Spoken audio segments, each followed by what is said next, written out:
Hey everyone, this is Cindy at An Open Door. It is December 26th, 2024, and this is the hour that we've somehow entitled Finding Truth Everywhere.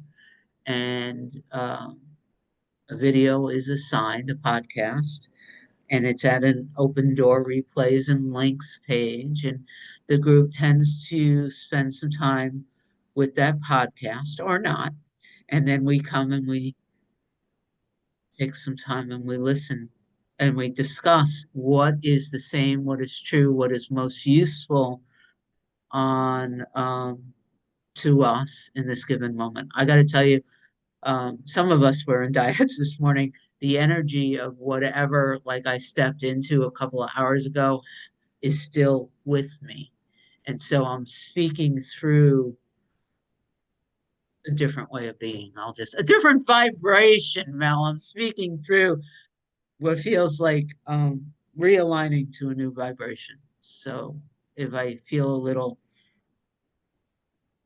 hesitant or there's extra pauses or something, all is well.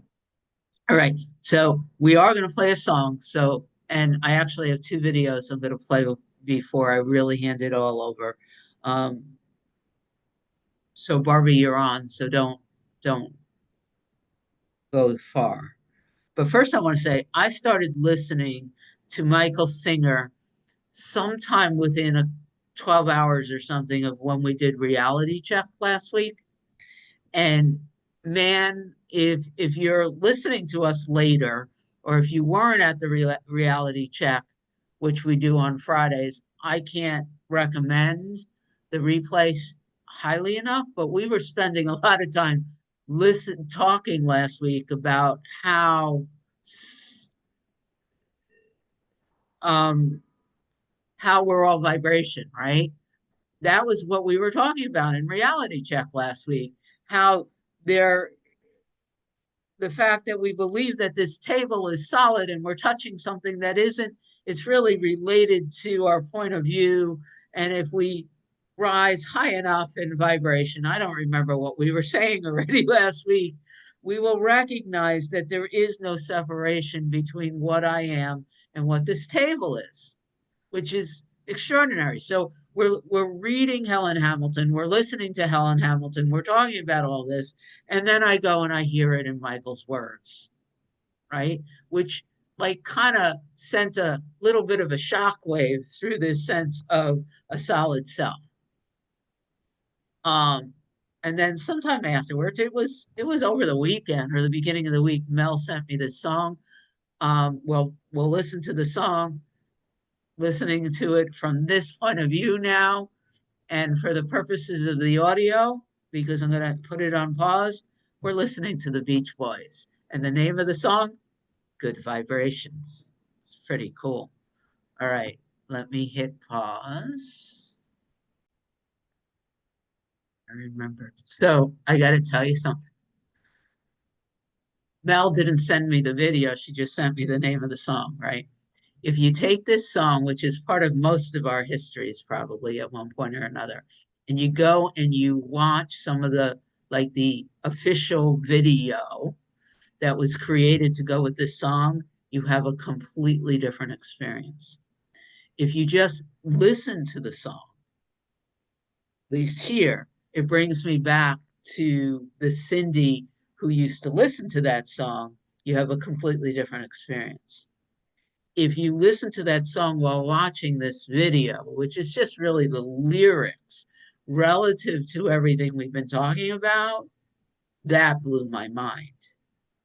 It literally just said, got to keep those love vibrations, right? Happening to you. I am the word associated with the high vibration. It's what we're, the lyrics and the music, if you let them just come into you relative to all of these teachings, it's crazy. If you take the video that the Beach Boys made, which is mostly women in bikinis jumping rope and chasing each other on the beach, that's a different experience. if you allow it to bring you into your memories, both of those experiences are a different vibration than just being with the words and the music. It was extraordinary. So I'm very, very grateful. A couple of things and then another video, and then people can interrupt me anytime.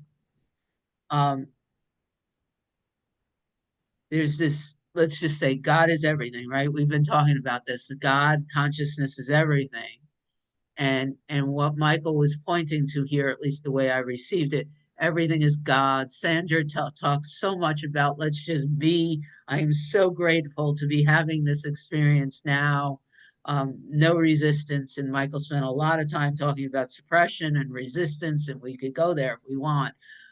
What I am inclined to do is take us back almost to the way this is informing me, especially after and with what we're doing in reality check. Everything is vibration, everything is God.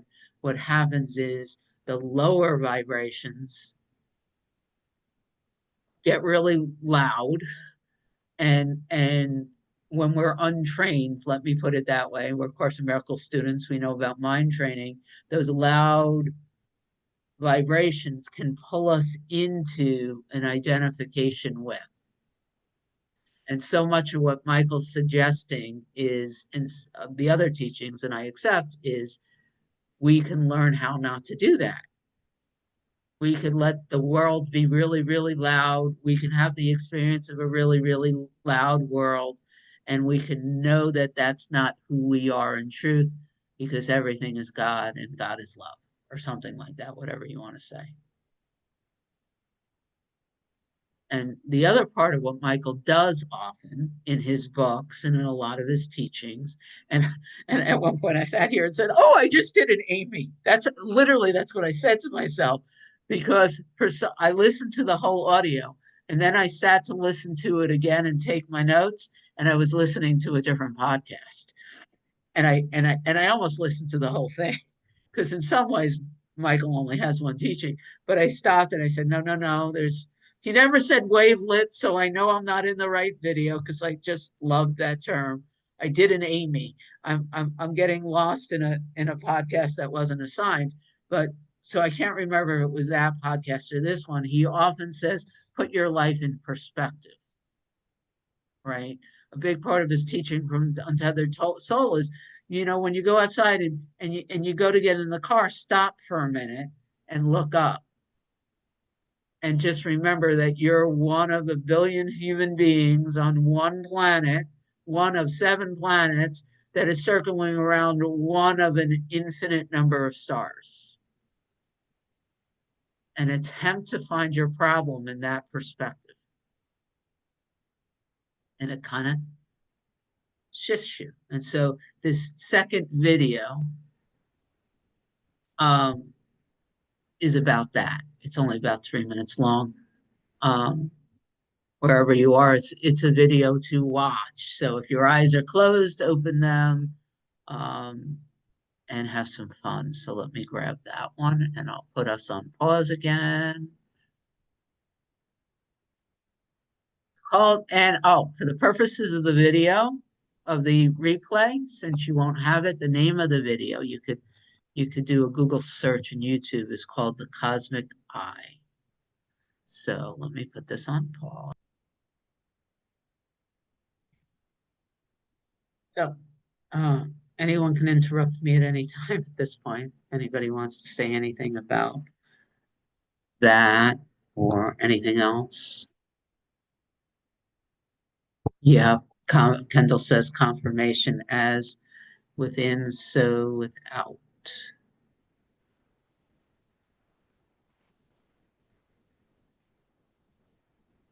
So the other things I wanted to make sure that I said, everybody's being so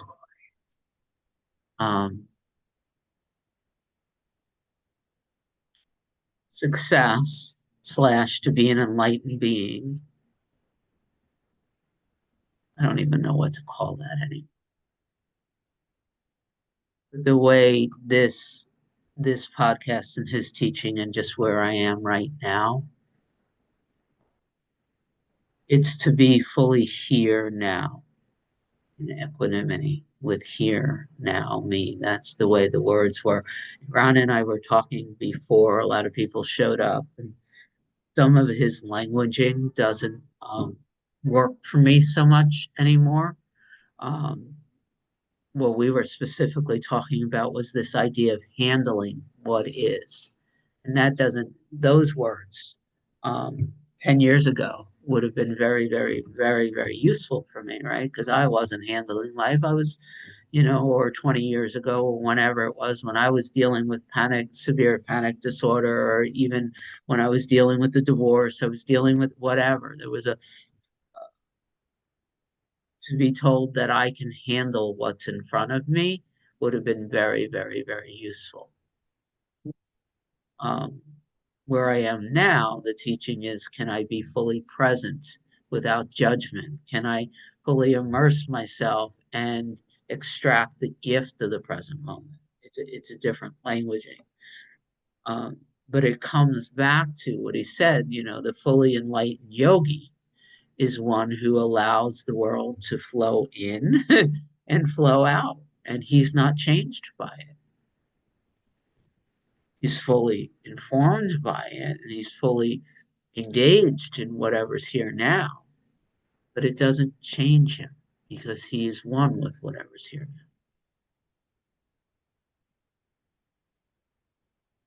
And so, from that perspective, our spiritual practice,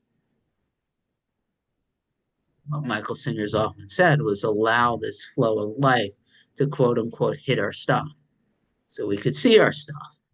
And when we see our stuff, if it's contracting, if we're engaging in some version of I wish this moment was different, we can allow it to come up and feel that too. And not try to change whatever's here, whether it's the anger or the fear or the frustration or the wanting, even the belief that we need the world to be different in order to be okay, whatever it is, to allow it to fully express without changing, and as we do that, the space inside gets more and more open. And then he said, so what happens, when you're fully open and the world flows through you and nothing's being hit your life? We've heard that, we were talking about this over the last couple of weeks. Then what? Like, why are we even here? And he said, so we could serve. And we keep hearing that in various ways over and over again, right?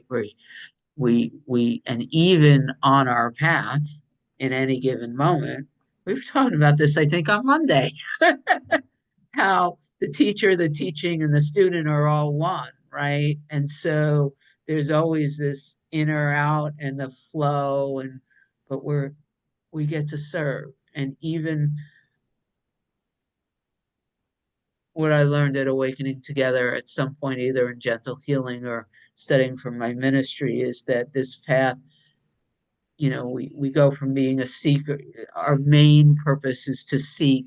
We don't have something, we're looking for it. We go from the seeking, it moves us into what at Awakening Together is called the purification stage. At some point in we're purified enough that we begin to merge in a different way with the flow of life, and then we move into service. And at various levels and frequencies, any of those things could be taken. And literally at any given time, you get to go like this and say, can I add now, please? Because I have 6 pages of notes. I could talk about Michael Singer and his stuff forever. But this is supposed to be a conversation, or at least I'm opening it up to the conversation.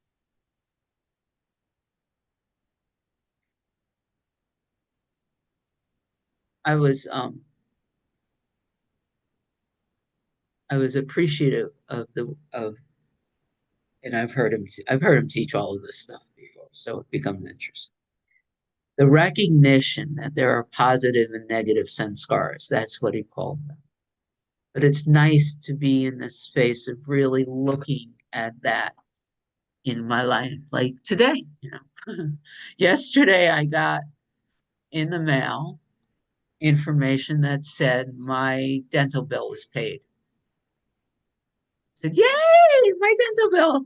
There was issues with the insurance company. Yesterday, not yesterday, Tuesday, last time there was mail, I got the information that said it was handled. And I didn't jump up and down. I was like, yay. Today, I got the bill again from the dentist, along with another piece of information, supposedly from the dental aspect of my insurance company, saying it was denied. That's life, right? And I'm looking at how much less affected this is something to be handled. But I was also looking at irritability, contraction, like, why is this happening?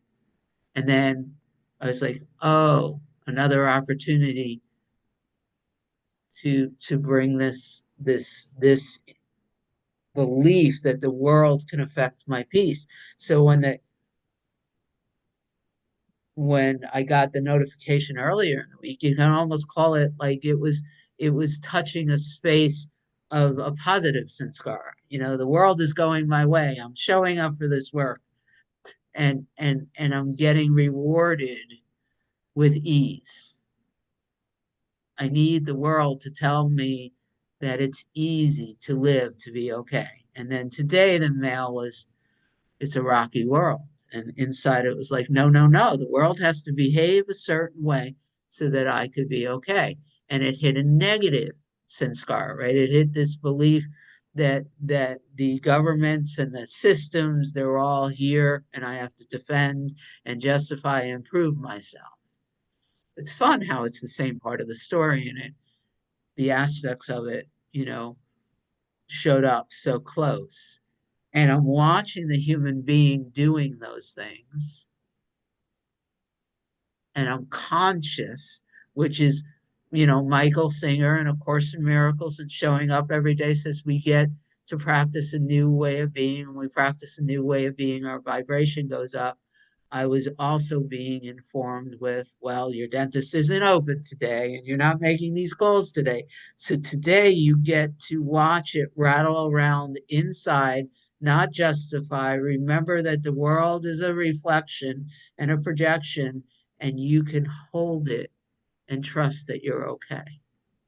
You could pretend or practice being the yogi who is as in peace when the insurance companies behave and when the insurance companies don't. Can you imagine being in a world where the human is in peace, regardless of what the billing and the insurance companies do and say? The teachings say that it's possible. Michael seems to say in this audio, and I trust, that life is about having the experience of being in life, in the flow, while maintaining my equanimity. I get to practice withdrawing my attention from the negative, the lower vibrational frequencies. Because the other thing he said, and this is that the thoughts and the stories that will pull us into that are always happening. But we don't always have to identify. We don't have to identify with it. There's a thought in here that says, this is happening to me, but is it really? Or is it just happening? And can I allow myself to show up and do what I have to do with it without it being personal? Hey, Rana. Hey, so this is where I can interrupt you. I was Add just to the waiting. conversation. I was just waiting. Yeah, what you're talking about right now, the line that really stuck with me that seemed to sum the whole thing up is to learn to be comfortable with every vibration of reality. And that is not something that I have been able to do. And so what has been happening is I get distracted by that, and then I try to avoid it. So I'm doing all these other things, keeping myself busy, so I don't have to think about this thing or try to fix it or anything else.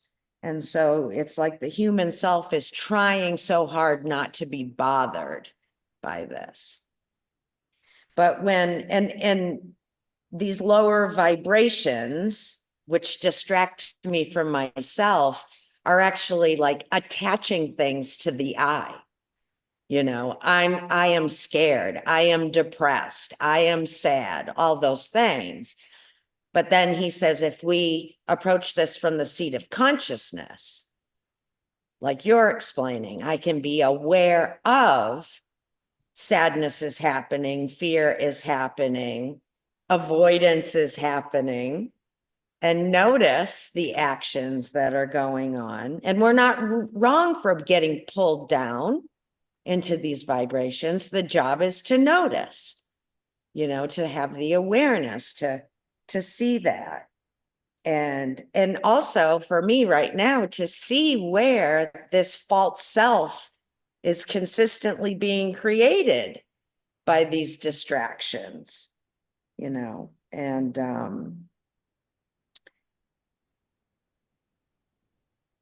so it becomes this reminder for me. The noticing becomes a reminder. Is it true that I am depressed or I am afraid? And then I can question, well, who is the I? For whom is this arising? You know, and then I can kind of step back and sit into that space and watch what's happening. And the reality is what has already happened. I mean, fear or sadness or any of these things has already happened because now I'm noticing it. Or maybe it's still happening, but there was like a beginning there that maybe I was unaware of until this point. And then what he says at the end is just so encouraging. If you just do the best you can, what comes back is holy. You know, so in this noticing, I can sit with it, not understand what's going on, allow it to rise, and just know that in that moment that it's the best I can. At least I'm not completely asleep and deluded thinking that this world is causing my unhappiness. You know, I love how he started with the weather. That was one of the things that I heard Lisa Natoli say when I first started listening to her. She's like, how can you let a rainy day ruin your day? You know, it's so out of your control. And so then to take that and expand it out. How can I let a look that my husband gives me cause anything of change in what I truly am? I was giggling so hard at the beginning of this because they decided it was a really good time to empty the trash in here. But not only empty the trash, but throw like pieces of metal one at a time as I'm listening to Cindy. And I just started laughing. That's the giggle of joy. Because it didn't bother me. It was just what was happening. And I mean, I'm just so grateful to have him home on a Thursday, you know, it's just so cool. And to be with you all too at the same time. Life is extraordinary. Thank you. Yeah.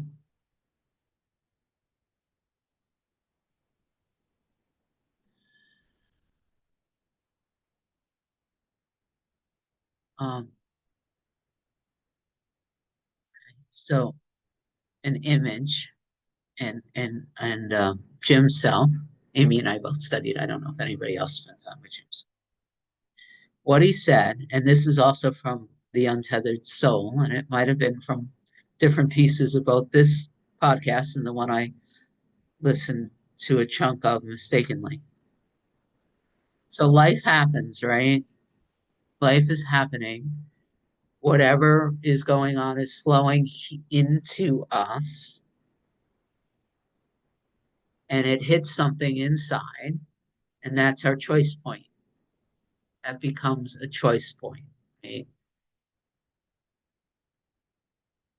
what has happened over the years or through generations or whatever, as a kid when we couldn't, I'm not going there.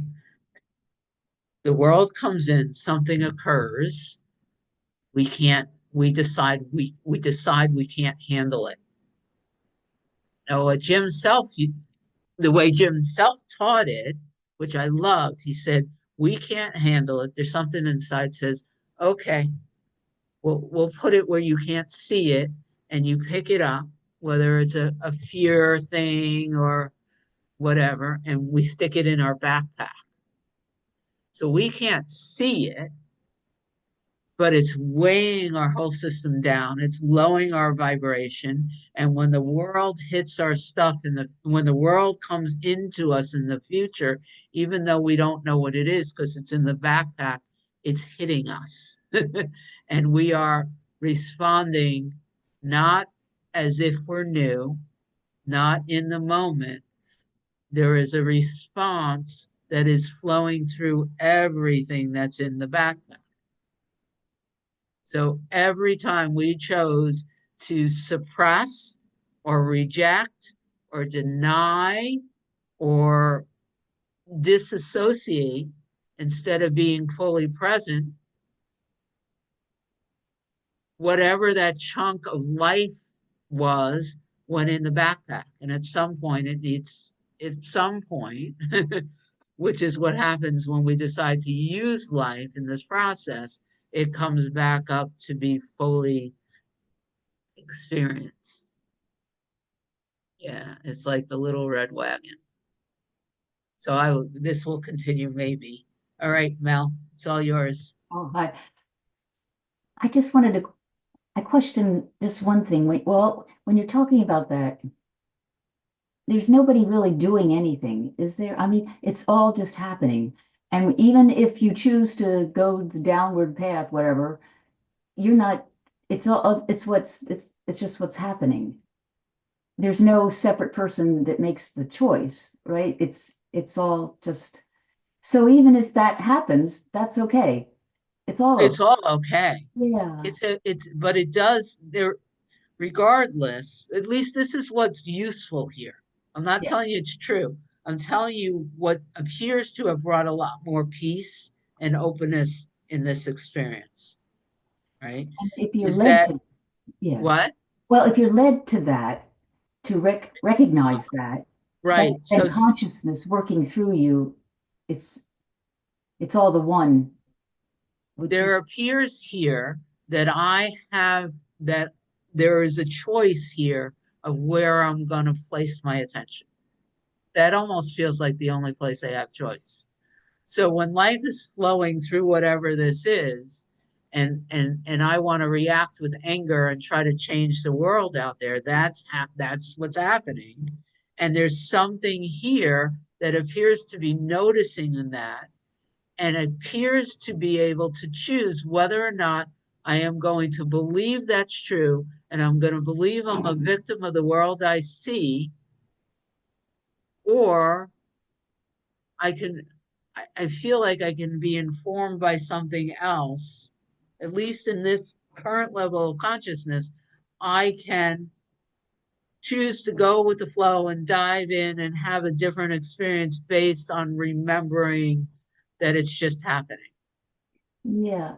And at some level, I know I'm not the choice maker, but here I keep running into, like, with the dental stuff, I felt a pull. I felt an energetic pull into starting to curse the moment. Mm, I felt it. mm, And it felt like I had a choice to take another route. And I did. That seemed to be what was happening in the moment, was that it didn't matter which way I went based on consciousness, but it felt like there was a choice. mm. And I chose the higher vibrational route. I chose to use it.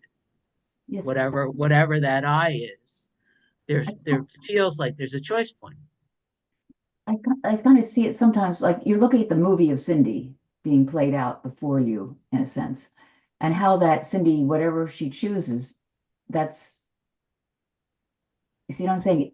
Yeah. So here, if you want to use that picture, the way this is informing me right now, I'm watching the story of Cindy.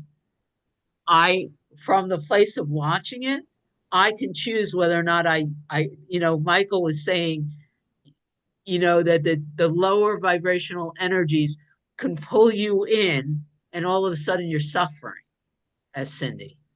As When Cindy. I'm watching the play of Cindy, there is this point here now where I understand that that's a choice, whether or not I get to be pulled into the lower vibrations, or perhaps I experience it fully while still holding my consciousness that it's a movie. Yeah, it's like the script is written. Would you say that? So however that plays out is already written. But you're not that. You are the what is aware of all that. Well, so Richard often reminds us that not only is the script written, but the dream's already over. Right, yeah.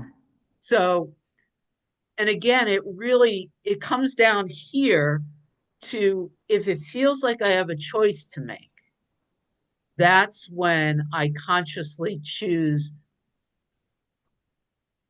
to look towards whatever consciousness is and ask for the highest. Sometimes I say the highest realization of this moment, or how can I use this moment to embody the truth or the love that I am in a fuller way. And I recognize that there's this moment where it feels like something is saying, here's where you can go left or right. It's like which path it feels like I have those choice points. I don't know if it's true, but when they show up,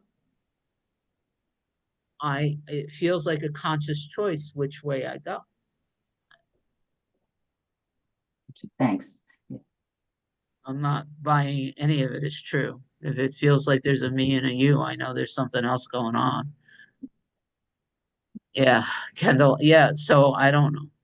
But I know that Amy's hand is up and she's being really freaking polite and she's waiting for me to say, hey, Amy, what's up? So glad that you're here. No, this is like a perennial question. It's a really, really important question. I don't think we do have any choice. I think the script is written. It's what you say, Cindy. It's either true or it's not true. And if it's true that the script is written, then the script is written. That the video that you showed, Jenny Sheehan showed that, gosh, about a year ago now. It's a really impressive video. That there's a clue in there about whether we have a choice or not, right? How tiny are we in the scheme of things? Or big, Well, depending on who the we okay, is. That I'm talking now. I'm talking. Sorry. I love you, but I'm talking. That was a question though, so you answered it, and that's fair. So yeah, how tiny are we? But our awareness is so small, and yet we are this huge thing. We are this huge thing, this enormous thing that really is no space, all space. It's emptiness and fullness at the same time. Cause and effect are at the same time, same thing, right? Oh, so yes, I give myself the choice and I make the choice. It's all the same. I've given a choice. I already know what the choice will be. I guess I've given it and I've made it. It's all the same. You can't do anything wrong. I think that's the thing for me to remember. I can't do anything wrong. Nothing, no matter what. It's just the consciousness I am pulling its own self back into itself, right? Just pulling itself back into itself. And so Rana actually had it right. Learn to be comfortable with all vibrations. So it's not, for me, it's kind of not like, oh, the negative vibration is pulling me into it, or the lower vibration is pulling me into it. No, it's just that that's all I'm noticing right now.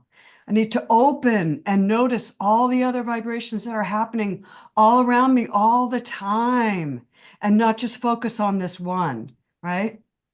Right? Because they're all happening all the time.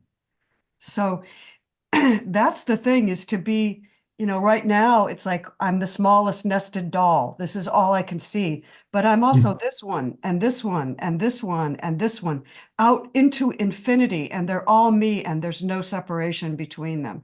And so I think there's nothing you can do that's wrong, because just being here and having the experience of being here is all the service you need to do. You could sit on a corner and do nothing but have the experience of being in the body on the corner. And you are in complete 100% service to all that is, because it just wants this experience, no matter what it is. It's all good. Right? And that is true surrender. True surrender is giving up, even like, do I need to make a choice here that's the highest choice or not? That it's just, it's the Fool in the tarot card. You're stepping down and you have no idea where that next step is or where it's going to be, but you're just stepping blindly off the cliff. Right. So thank you for listening to me. I think Ron had it right. The learn to be comfortable with every vibration of reality and approach the vibration from the seat of consciousness. She just summed it up right there. Thank you. Love us all. Can I ask a question? Yeah. Don't you think that's a choice What's a choice? to learn to do that? To learn to Regina once called us attention casters. So basically, what informs a lot of what I do is understanding that the only choice I really have in any given moment is where I place attention. And while I was listening to you, a couple of times you said we get to learn how to hold the larger field. And that feels like that same choice point, where I place my attention. Am I placing my attention as the little human being while this is happening? Or can I choose to place my attention? That's that feels like the choice point to me. Well, I think maybe it is and maybe it isn't. I don't know. It's like grace. I don't know what my next thought will be. I don't know when the grace is that will come into my mind. I don't know what I will dream at night before I go to sleep. I don't know. It comes to me. It just comes to me. I don't have any choice to it. I can tell myself I have a choice of, being more conscious or not being more conscious, but that's just another thought that arises in the space of my awareness. I'm not choosing that.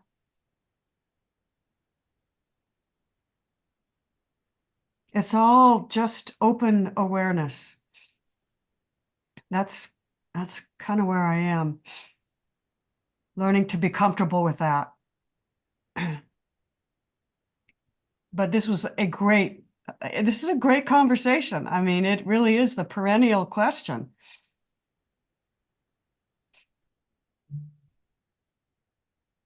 David. I'm sitting here and oh my goodness, I'm drilling down into this stuff and I'm rocking. I mean, it's like look at me, I'm rocking it, but it's like the right thing to be doing. It's just like because I said it's just like it makes me, I know there's some religious sects that rock, and I said now I understand why. Because when I was, I can sit there and pretend, but when I was drilling down into this stuff, I was, wow, this is really something. So first of all, I was thinking about, I love that Michael Singer talks about this, and I've been thinking about this for weeks and months, the vibration and trying to figure out, the energy and the vibration and the flow, which to me are all words that mean the same thing. And then I was thinking, well, that has a certain frequency, and and then if I'm thinking, if I'm in the dumps or thinking something negative, I have a different vibration than what is, what is. But then now I'm thinking, no, I don't. I just think I do, because how can I be different than what is? And so it's just, so I go, wow, this is stuff that's really, I'm really starting to get that I know nothing, I have no control over anything. And when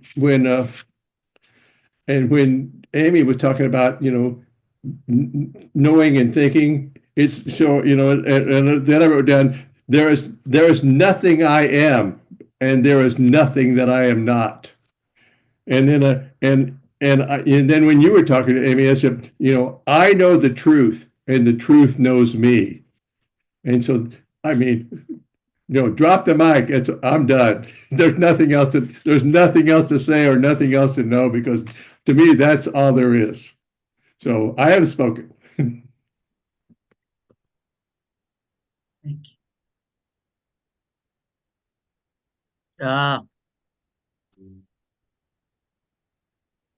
Hello, everybody. As people like, nice to see you again, Diane. I'm coming from different things here on the choice that I'm.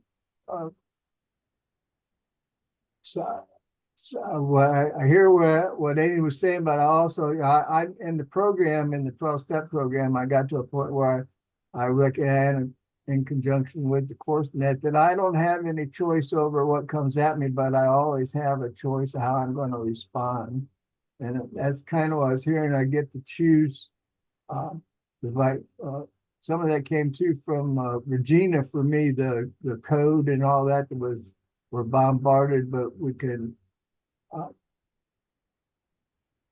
respond with a higher vibration. We have that choice, and it appears, but don't know what that is always. And what you said about Richard, I was thinking about that. I had went through this in the past. Like, if I'm downtown where I live and I want to come home, I have like 3 or 4 different routes that I could take to come home. They're all already laid out, but I could decide which one I want to take, and it's already going to be predetermined depending on what I'm going to experience. So I think, like Amy, it's all there. None of them are going to be bad or the wrong choice, but it's going to be a different experience, and that choice is available to me. So I don't know if that muckies things up, but it did for me for a while. I don't know if any of this is adding anything, but those are all the stuff that you've triggered going on in me. And I'm not going to go into my story. It just happened. Thanks. Great to be with you all. Love it. Love having you here, Chuck, and hopefully you weren't about to say I talk too much, and so I'll shut up now, because No, you know what? I almost got there. There's another thing that you talked about there that I was going to throw in there. That it also came from my experience in the 12-stepping stuff. Was they got a book. I've never been all the way through it. I've read some of it and I've heard comments about Drop the Rock. And that popped into my head when you were talking about that stuff that we load into ourselves and carry around, and get rid of it. With that, I will shut up. All right, thank you, Chuck. Thank you. I love whenever we share time together. Hey, Amy. I'm just sitting here wondering if our definition of choice is dependent in part on our level of realization. Like at our limited level of awakening, our definition of choice is also limited. Right. And so as we expand our awareness and we open to the infinite unlimited, invisible, indivisible, our understanding of choice becomes also more infinite and indivisible and unlimited. Right? So I just wanted to throw that out there. I'll make one more comment. I think what Rana touched on there too, at least for me, that I'd put in that category is what Singer touched on here. Is I can be saying I am sad, I'm feeling sad, I am sad, or I can say, as Rana said, I'm aware that I'm sad, and it's a different I and it's a different choice. Just to throw that out there. I pass. Thank you. Richard, your hand went up. We're not going an hour without hearing your voice. That's even silly. Morning, everyone. Glad I can finally meet the visitors group. I love the podcast.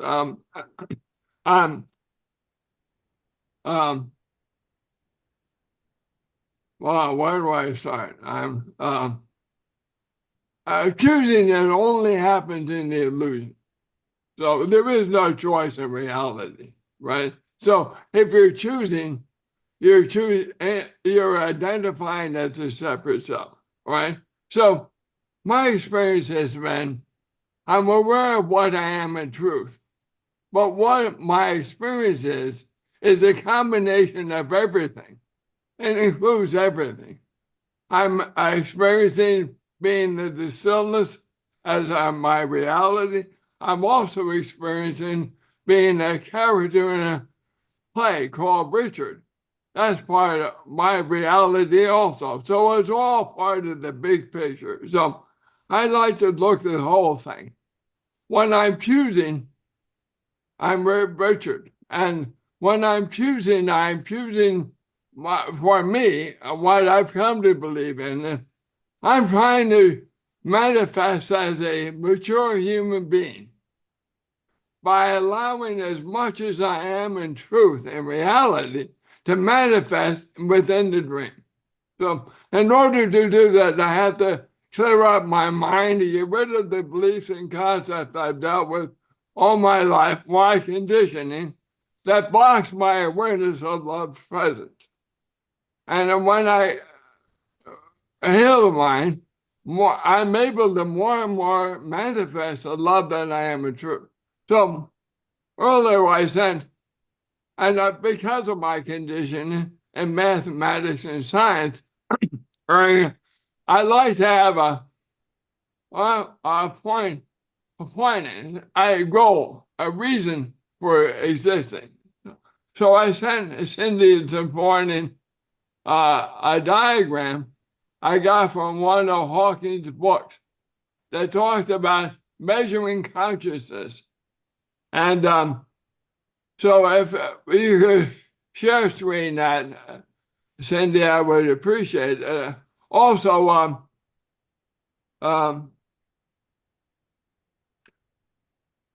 this is what Hawking says. So in order to grow consciously, his chart is on the top, and look at the levels. In order to grow positively consciously, you have to be at level 200 or higher. If you're experiencing the level of less than 200, you're not only retarding your own growth consciously, but that of the one mind. There's only one mind. So when you're in those areas below 200, for pride, anger, desire, fear, and then you're dragging not only yourself down, you're dragging everybody down when you do it. So now, without judging yourself, you recognize that's where you are and you choose to rise above it. So I focus on being the 600 of above. And so that puts me in the relative area of peace. Now, that doesn't mean I don't drop into those other categories below that, but I can immediately go back to peace, which is at 600. So that when I'm if I can maintain that, I'm not only helping myself, I'm helping the one mind, I'm helping all of us, because so that works for me. It gave me a reason for why am I experiencing this dream? Why did I choose to come into this dream? Because even though that's not what I am in reality, I am everything. So Rupert Survivor says there's only 3 possibilities in life: to be something, to be nothing, to be everything. And the first, there is suffering. And the second, there is peace. And the third, there is happiness and love. I'm going for the happiness and love. So I'm trying to be everything. Love you all. Love you, Richard. Diane's in the house. Hello, everyone. Nice to be here. Yeah, I just wanted to throw my 2 cents in here about the choice thing. From my perspective, I don't think I have a choice. I claim it. I don't have a choice. For instance, I didn't actually buy it. Somebody gave me a teacup with some lottery tickets in it for Christmas. I didn't like the teacup. I happened to be in Winnipeg, and I bought my sister went to a specific store to get her some tea. I mean, I can claim I chose to find out where this place was and go to it and buy this tea. And I don't believe that. I think it was just a movement, just in the wisdom got me there, where it gets me everywhere. And then I put the tea. So then anyway, it just worked out. I put the tea in this teacup and didn't care whether she kept the teacup, or I thought if she wants to chuck it or give it to somebody else, I don't care. She loves the teacup. But none of that was my choice. It was just of something that happened, and I can claim it all. And I could feel it. I feel the claiming. Oh, I decided to give it to her. I decided to get her the tea. But it's not true. It's all imagination. And it's very interesting watching that claiming, and just noticing that it's just imagination from this perspective. So thank you so much. I just want to say that's a great example. And the closer we get to the movement, just allowing it to be and observing the movement as it's happening, that's where the joy is, right? It's right there in that teeny little space, right? Where I'm just here for the show. I mean, I am it, and I'm participating in it, and it's right there, and I'm okay with whatever it is, right? That's that sweet spot. Yep. Thank you. All right, Richard, we're officially over, but I'm going to keep going because I can. My experience is a lot of the time I have to choose when I'm out of the flow. As long as I'm in the flow, everything's okay. It's only when something happens that I have to choose. So as long as I stay in the flow, I'm good. So regardless of what I'm doing has nothing to do with it. Whether I'm buying this or buying that or doing this or doing that, if I'm in the flow, I'm good. But it's only when the flow gets interrupted, you go, whoa, what am I feeling now? This isn't good, or I need to change this, or I need to choose again, or so. I'm going to jump in there in just a minute, Richard, because I mean, did I step on you? Are you done?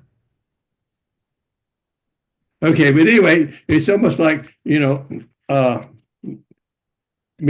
almost like I'm in the flow whether I know it or not.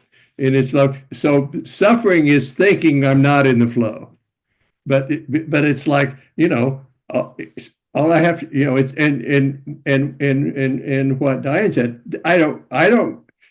it's so peaceful that I don't have to choose to be there or not. It's just it's a done deal. All I have to do is sit back and enjoy the ride. So I'm sorry, Chuck, that I probably stepped on you too, but I just had to jump in there and stick in what I thought. So thank you, everybody, for letting me interrupt. You don't need to apologize at all. I had a couple thoughts that came in. I was thinking about, in the course of the split mind, I'm either coming from and I have to discern between, I'm listening to the Holy Spirit or I'm listening to what I call my imposter self, and if there's a choice there somehow.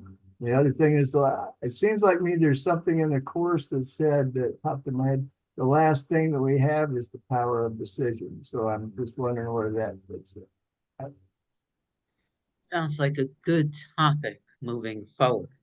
The power of decision may be just what we talk about on Monday.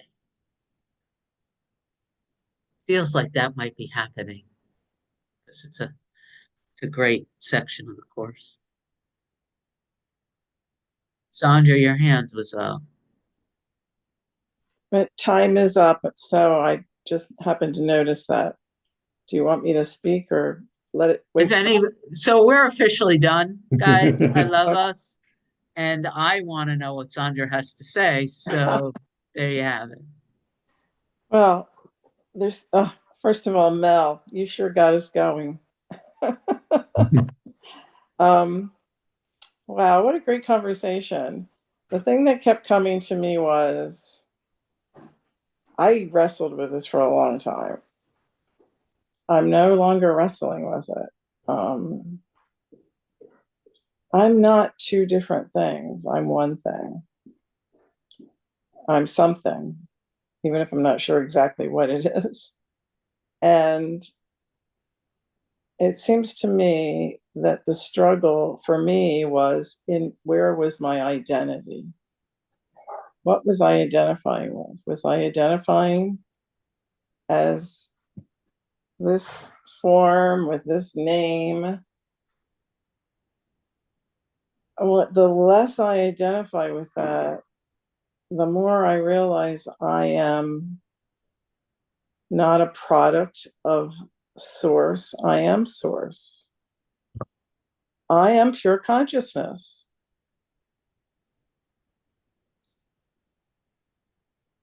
So I don't want to use the word choice, but if I am pure consciousness, it's not like I'm this other thing that's saying I'm not choosing, that pure consciousness is choosing, pure consciousness is flowing through me, and therefore I'm not choosing. No, I'm all of it. So if I'm all of it, using logic here, then all of it's coming from me, through me, and I'm constantly creating. The joy is in the creation. If it's all mapped out, there's no creation. I don't relate to that at all, that there's already a script. I'm co-creating as this form, but I'm really not even co-creating, I'm creating. And with that, I'm making choices all the time. This is just not who I thought was making the choices. It's not even the right word, really. To me, it's creation. It's all comes from confusion of who I think I am. And as long as I keep struggling with that, I'm going to be confused about this. And I think did Chuck just ask the question about, in the course, it says you have to make a choice. No, there's a section and we're going to handle it. Rubber meets the road. Okay, well, we're going to look at the section entitled the power of decision. It does seem to flow. The more I listen to the instinctual, intuitive source and just go with it, it doesn't feel like decisions, but the force behind that is creating. It's creating through this form. That's what I wanted to say.